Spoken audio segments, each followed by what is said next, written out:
Hey there, everyone, and welcome to another episode of the Local Influencers Podcast. I'm your host, Abel, and today I am joined by the owner of Boho Ranch, Natalie. Hi, Natalie, thank you so much for being here. thanks for having me. For sure. So I have been following your boutique's Instagram for a little while now, and I love y'all's Instagram page. I'm like I everyone that I interview that has like a shop or like an artist, I'm all about like the aesthetic photos and the way photos look and lighting and stuff. And you're I don't know if you have a team or if it's you, but you do it very well. Thanks. I figure it all out, so that's an amazing compliment. Thank you so much. Yes. So Boho Ranch.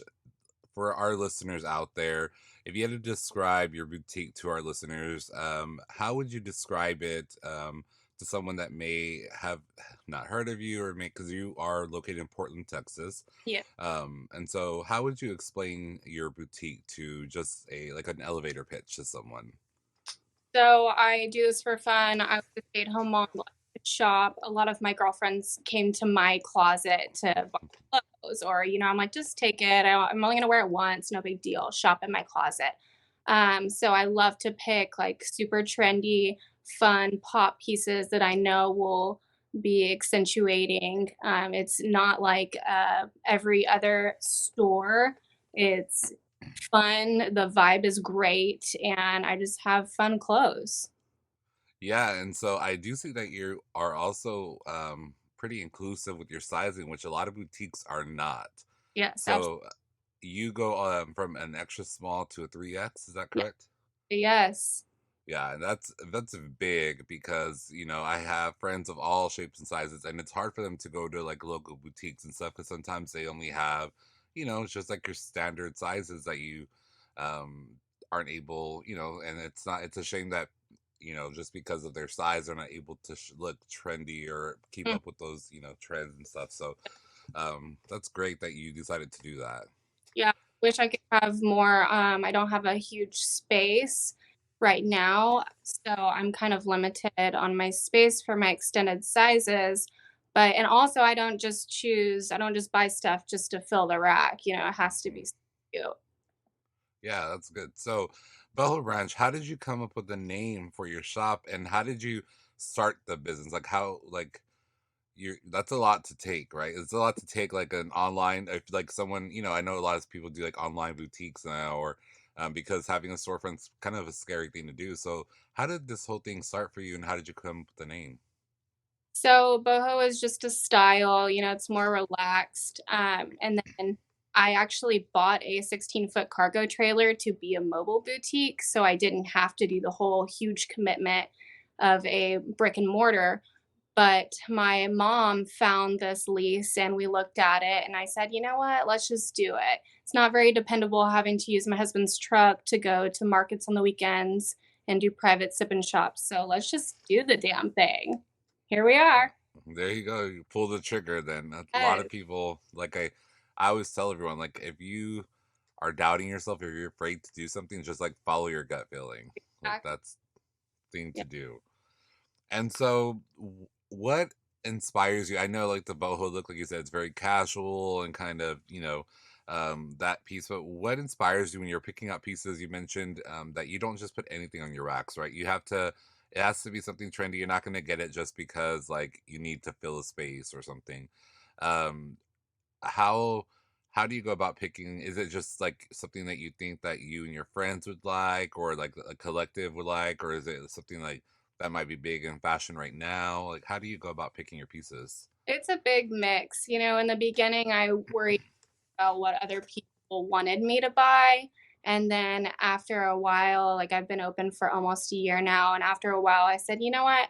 It doesn't matter what anybody else thinks. It's what I want. This is my store. So I pick what I like, what I think that other people would like. If people don't like it, then they'll tell other people that they think would like it and they'll come here. Yeah, and I think that's the same with any maybe business or even like art form. Like when I like podcasting, like not everyone's gonna want to listen to this podcast. That's okay. You can go listen to Yeah, another one. But you know what I mean? It's like what do you enjoy doing as a person, entrepreneur, creator? Like it's like what do because if not, you're gonna end up burning out if you're not passionate about what you're doing, right? exactly. Yeah, I don't buy ugly stuff. I Yeah. like other people it too.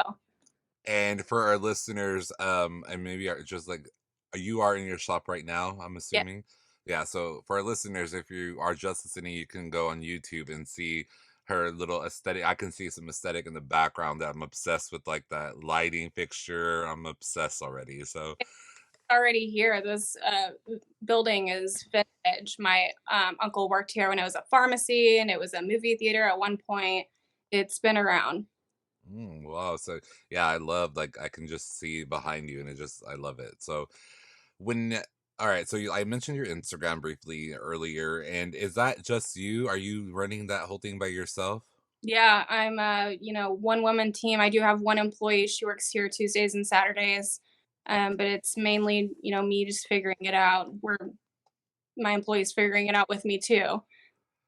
That's a lot, that's a lot to take on But because, you're helping your customer base, you're doing things like this, in between. And then also running an Instagram yeah, people don't realize running an Instagram alone is a business. it's a lot to media.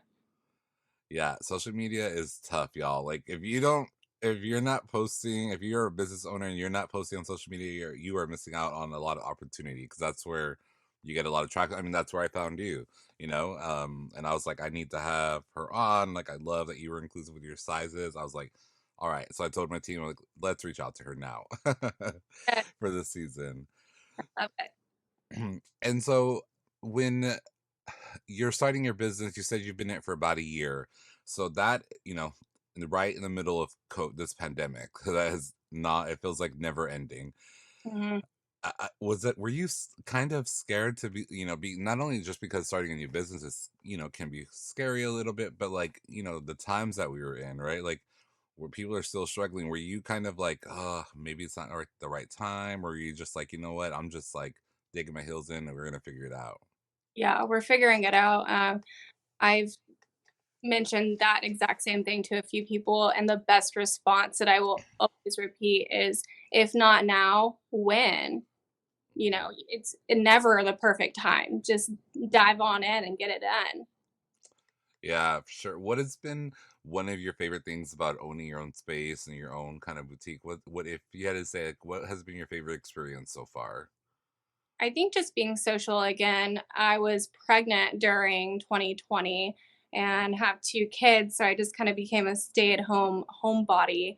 And being a bartender for 10 years before that, super social, going to not being around anybody for a while. This has really brought me back out of my shell, and it's been fun meeting people and just better for my mental health for sure.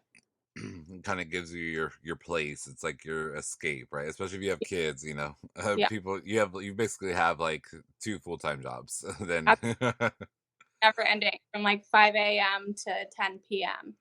yeah, and there you're on social media because you have to post there, right? Like we said, like you have to be active on there. And so I know that you talk about your team is right now it's just you and one person. Um, if you had to describe this past, you said just almost a year now, in just a couple of words, like for our listeners out there that are maybe wanting to kind of create their own kind of business, maybe a brick and mortar or online business. If you had to describe some of the things that you've been through or like experienced, like things that you wish you would have known beforehand, what are some things that you could share with our listeners that are one, maybe afraid to pull a trigger, like we said, right? And then two, just like in general lessons that you've like, man, I wish someone would have told me that. I've just been taking it day by day. I don't really have any regrets or anything. My biggest piece of advice is you have to spend money to make money. So don't forget that. Spend all the money to make all the money, girl. Just dive deep and do what you love.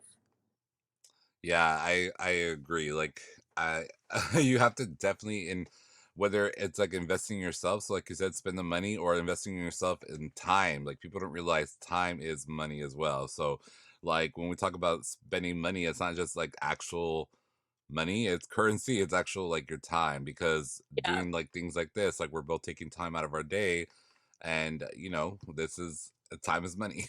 And so you got to invest in yourself.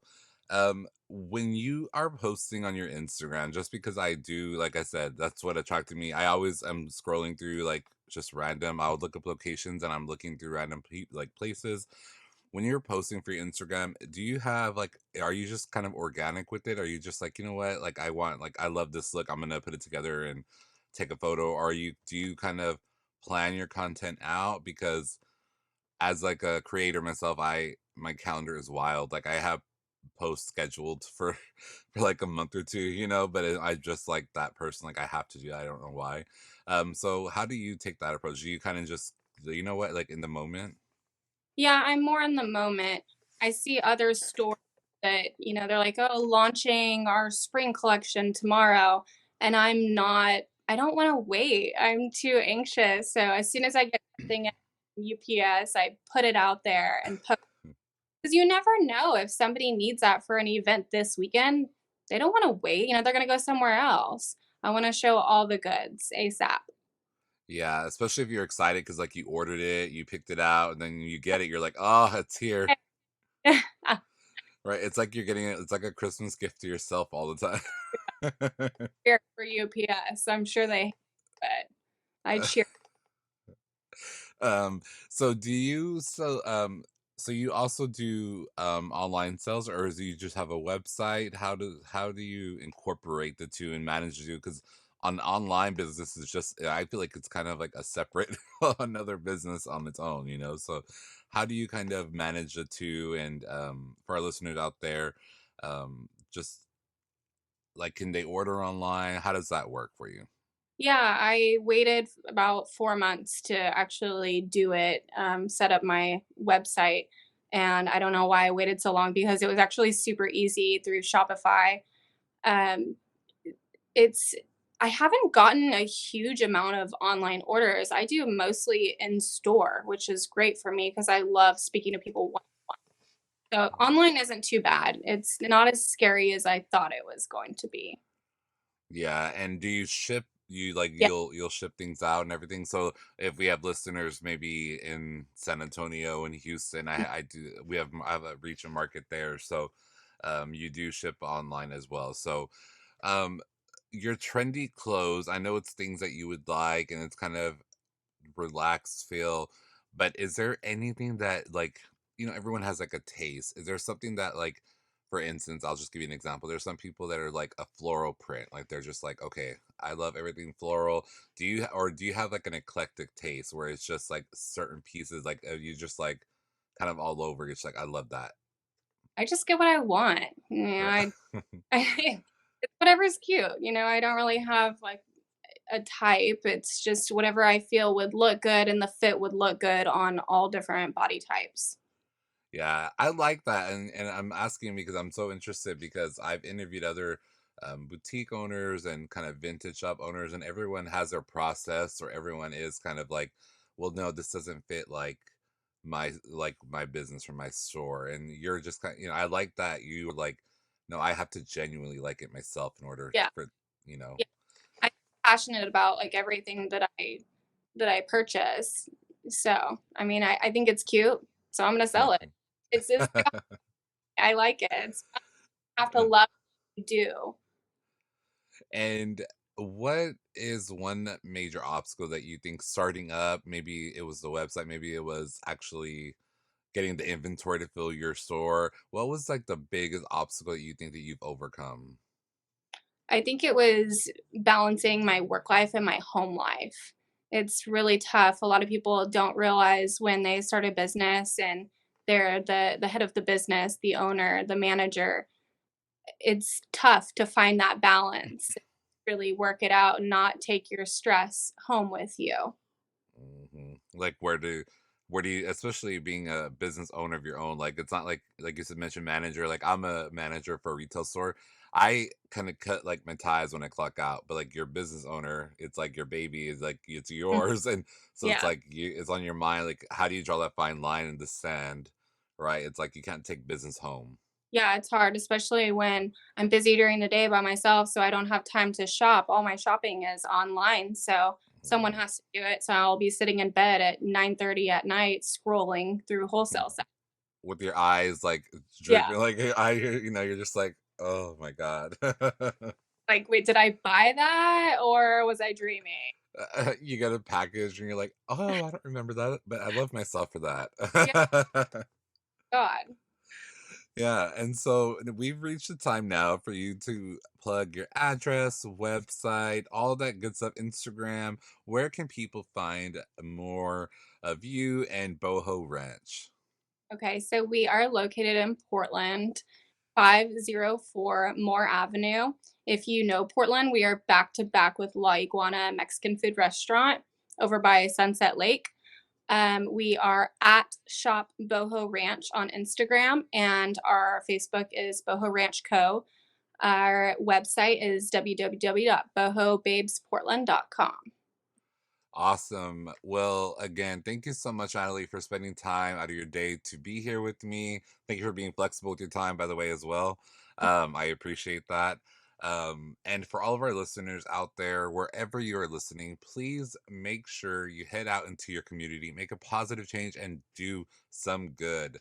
Until next time, guys, I will talk to you soon. Thank you. Thanks for having me.